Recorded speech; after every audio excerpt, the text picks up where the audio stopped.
Hello again. Here's a fun, spooky... Nope. Not... Hello again. Here's a fun, spooky game for the Sega Genesis just in time for Halloween.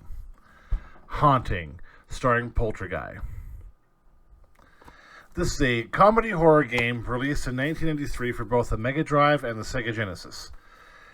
For those who didn't know, the Sega Genesis was released in Canada and the United States, but is also known as the Mega Drive outside of North America. It had a slightly different look, presumably to be able to tell the difference between the two machines. Anyway, back to Haunting. So, looking at the back of this guy, this game's so fun, it's scary. By Game Players, or from... who remembers Game Players magazine? I used to be my magazine of choice.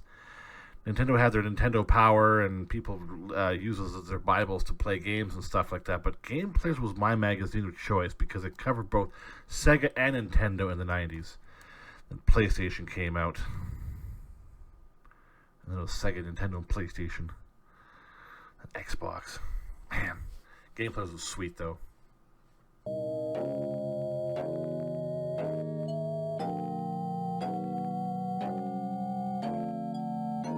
The game stars Polterguy, a recently deceased teenager who was lost due to a defective skateboard manufactured by a subpar businessman.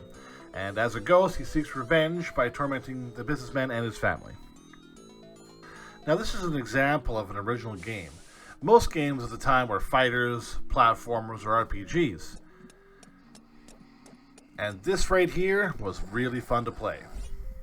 You start at the house of Vito Sardini, the businessman and his family. You have a free range of the house and you can float around. You'll find the family members just wandering around looking at stuff and generally keeping busy.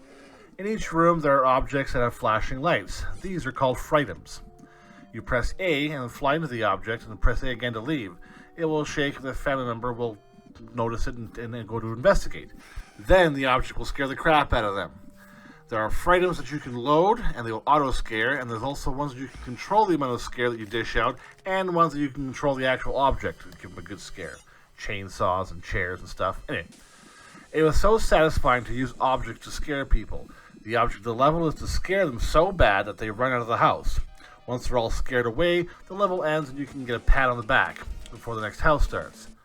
The house layouts have no rhyme or reason, but that's probably the point. They get larger with more rooms as you progress, which makes it a little more difficult to scare them and keep track of where they are. The meter at the bottom is your ecto tank, and if you've run out of ectoplasm, you get sent to the underworld to replenish the tank. There are dangers in the dungeon, these can hurt you. Take enough damage and the game is over. The controls are a bit clunky and will probably benefit from having an analog control stick, but whatevs. The graphics are clean and crisp and the animations are great. Wigs flying off, peeing pants, electricity in the hair, the teeth chattering, and I could go on. I used to run this for my local Blockbuster from time to time and try to see all the scares in each house. Sadly, I could only make it to the second house before I expired. Oh well, I've got adult money now and my own copy of the game. If you have the means, I highly recommend playing this one, especially during October. It's quite the treat.